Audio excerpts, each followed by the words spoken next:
एक समय की बात है। एक शहर में वीर नाम का आदमी अपने बेटे राजू के साथ रहता था। वीर सब्जियां उगाकर बाजार में बेचता था और उसी से उनकी रोजी रोटी चलती थी।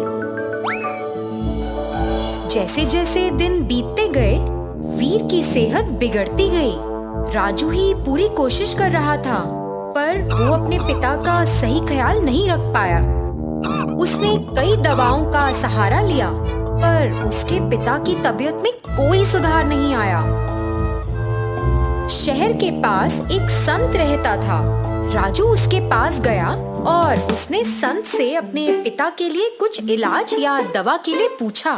अब ये संत तो एक चालाक व्यक्ति था। कई सालों से वो एक जादुई फूल को प्राप्त करना चाहता था, जो एक जंगल के बीचों बीच था। उसने कई बार कोशिश भी की थी, मगर असफल हुआ और अब वो उसे हासिल करने के लिए बहुत बूढ़ा हो गया था। वो चाहता था कि कोई और उसे वो फूल लाकर दे। तो जब राजू उसके पास मदद मांगने गया, संत को वो फूल हासिल करने का रास्ता मिल गया। उसने राजू को जंगल में जाकर वो फूल लाने को कहा और बताया कि उससे उसके पिता ठीक हो जाएंगे। राजू, तुम्हें कई मुश्किलों का सामना करना पड़ सकता है। क्या तुम तैयार हो? जी, मैं अपने पिताजी की अच्छी सेहत के लिए कुछ भी करने को तैयार हूँ। ये चिड़िया तुम साथ लेकर जाओ। ये तुम्हें जादुई फूल की सही दिशा दिखाने में तुम्हारी मदद करेगी।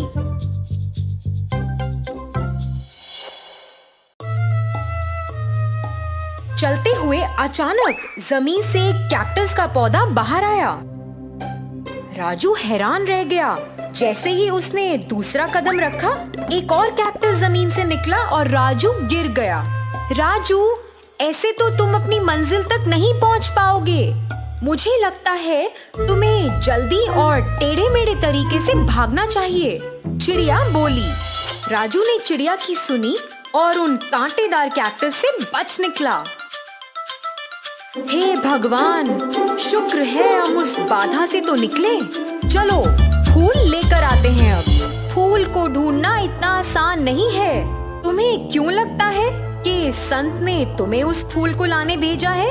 वो खुद नहीं ला सकता ना। आसान नहीं है से क्या मतलब है? और क्या खतरा है अब? राजू ने पूछा। देखो, वहाँ एक नदी है, उसमें खतरनाक मगरमच्छ रहता है, चिड़िया ने चेतावनी दी। तो अब क्या? नदी में कमल की पत्तियां हैं। क्या मैं उनके ऊपर कूदकर नदी पार कर सकता हूँ? हाँ हाँ, तुम ऐसे ही नदी के पार जा सकते हो, चिड़िया बोली। राजू ने पत्ती पर अपना पहला कदम रखा और अचानक मगरमच्छ उछला और राजू पर उसने हमला कर दिया। राजू ने झट से छलांग लगाई और एक एक करके पत्तियों पर कदम रखते हुए नदी के उस पार पहुंच गया और जल्द ही एक सूखे स्थान पर चला गया। वहां से कुछ ही दूर उसे फूल दिखा। राजू को लगा जैसे वो खुद ही उसकी ओर खींचा चला जा रहा है। वो बहुत ही चमकदार फूल था। राजू ने उसे सावधानी से उठाया और संत के पास ले चला। संत जी, ये लीजिए जादुई फूल। अब हम मेरे पिताजी की मदद करने चल सकते हैं ना? राजू बोला। संत तो राजू की सुन ही नहीं रहा था। वो तो फूल को देखते हुए इतना खो गया था। और फिर चिड़िया ने संत के सामने आकर उसे जगाया। जाओ, यहाँ से चले जाओ, ये फूल मेरा है, संत बोला। संत की ये बात सुनकर राजू चौंक गया। उसे कुछ समझ नहीं आ रहा था।